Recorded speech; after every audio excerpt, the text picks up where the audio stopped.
নিকাশের দায় করে খারা মারে বেরিয়া তো সেরে কুরা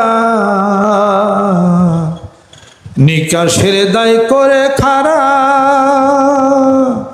মারে বেরিয়া তো সেরে কুরা সোজা করবে বেকাতারা সোজা করবে বেকাতারা সোজা করে মানুষ ওয়াজাল্লু না সাত্তা ফিলবিলা কত উদ্ভ্রান্তের মতো ঘর বা বেকাতারা জীবন ফেরেশতাদের আগুনের চাবুকের বাড়ির কারণে সব সোজা হয়ে যাবে। কবরে যা বাড়ি খাওয়ার আগে দুনিয়াতে জিকির করাইতে ভালো যেরকম ঠিক কিনা।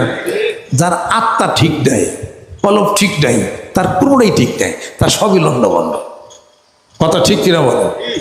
আর কোরআনুল কারিম যে তেলাওয়াত করে কোরআনুল কারিমের এই নূর এই আলো মানুষের কলবের মধ্যে ঢুকে আল্লাহর জিকির আলো কলবের মধ্যে ঢুকে শয়তান দূরে যায়। ইত্তাকু ফিরাসাতুল মুমিন ফাইন্নাহু ইয়ানজুরু বিনুরিল্লাহ জোরে জোরে কোন সুবহানাল্লাহ। তিরমিজি শরীফের মধ্যে আছে এই কলব থেকে একটা নূর লাইট হয় যার দ্বারা মানুষ আল্লাহ সেই নূরের মাধ্যমে মানুষ দেখে।